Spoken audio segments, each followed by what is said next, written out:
So, cybersecurity. QuinStreet just put out a new research report. It's a survey of all sorts of IT decision makers, and they talk about what works for them, what doesn't work for them, what products they're looking at, their key strategies for security.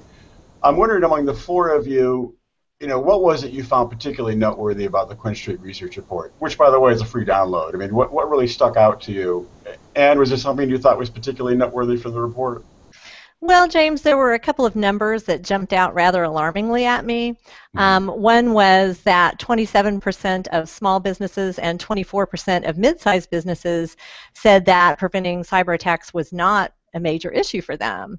And I guess I found that rather alarming in the sense that perhaps their heads are in the sand, with all of the data breaches that are occurring and kind of all the new methods that hackers are kind of using to get into companies' networks, that it should be top of mind issue for everyone, no matter what company size you are.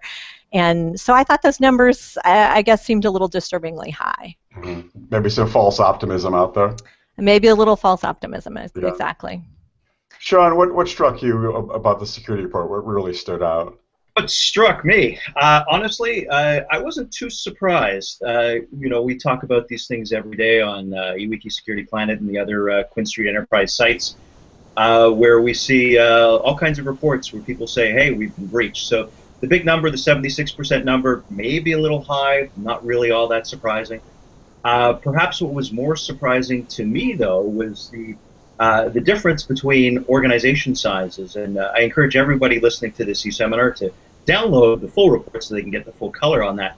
But there was some disparity in the responses from organizations of less than 100 and those over 1,000 in their responses. Just broad strokes. Those of more than 1,000 tended to be more risk-averse, thinking things were happening to them, and those of less than 100 were thinking things were not happening to them. So that was a little bit disconcerting. But in general, really, everybody's saying the same thing. Everyone's being hacked. We're all at risk. Breaches are everywhere. The sky's not falling, but stuff is happening. Another month, another big breach. You know what? In my business, I wake up every morning. I have some plan of what I'm going to write about, but I know at every morning, 4 or 5 a.m., there's a couple of standard feeds I check, and every morning there's a breach of some size, shape, almost every morning without fail.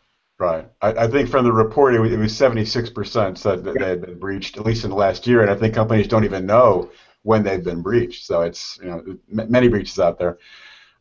Katrina, what stood out to you in the research report about security?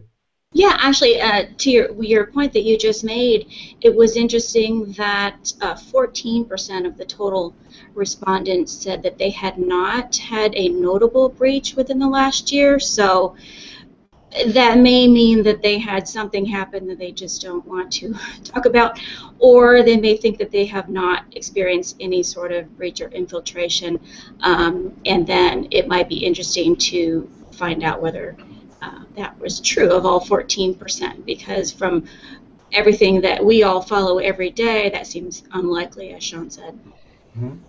Mr. Primesberger, what did you think was most noteworthy from the research report? Yeah, the summary I wrote for eWeek touched on a couple things you guys have already talked about. Was that three-quarters of the respondents admitted to a damaging breach, and that's just admitting to it. There may be some that maybe didn't want to admit to it or just didn't know it. But I think the word rampant is not an understatement here. And like what Sean says, Sean sees this every day in his feeds. And he sees exact use cases. He sees the problems. Sometimes those news cases or those news stories don't come up until weeks or months after they happen too. After the company has processed it and decided what to announce. So the problem is much wider, much deeper than we know. I hear this all the time, as Sean does. I heard it at RSA. I heard it at EMC World in Las Vegas, where I just returned yesterday, and there's still a lot of work for everybody to do to try to stem this tide. I don't even know if it's possible. The thing that I noticed in the report, it's actually figure 5. It's purchase involvement by product type, and the decision makers are talking about what they're most interested in buying right at this point. And the top item at 77% is firewalls, followed by antivirus, remote access, spyware blocking. But it's interesting, after all these years, the firewall remains, a key concern. But the irony of that is that I mean, I think many security pros will agree that the biggest threat is inside. It's actually employees, it's end users, it's people inside the firewall. I mean, it was Edward Snowden actually took all the files out on a thumb drive, for goodness sake. So the firewall is not the end all and be all to the answer. No, not at all. It's part of the solution, but it's only one small part. VPNs, virtual private networks, firewalls, passwords, all those things need to be used, but there's a lot more proactive type security that needs to come to the fore, and that's where the trend is right now, is being proactive about it, is using data analytics to assess risk among employees and among channel partners, not channel partners necessarily, but could be anybody in your value chain. Like the Target thing was not a Target problem; it was one of their value chain members Right. that caused that one. So risk assessment, I think proactive with data analytics and big data study is where it's going right now, I think.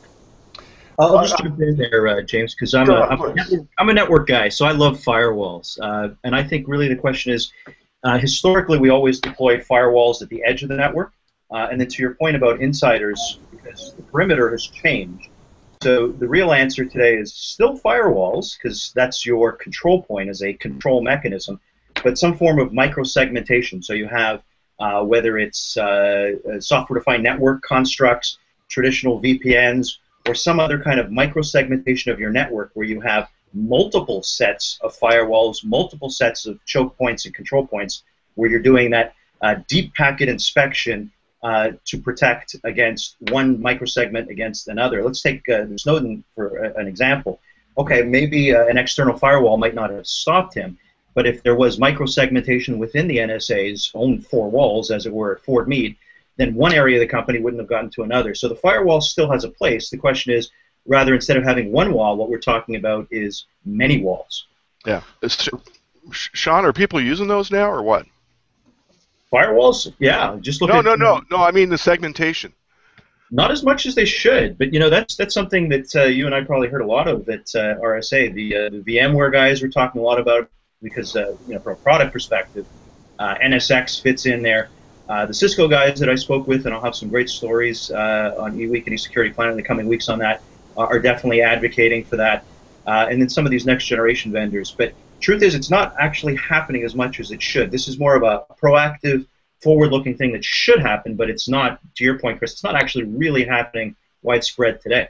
I think we got to tell people about it first. Yeah, exactly.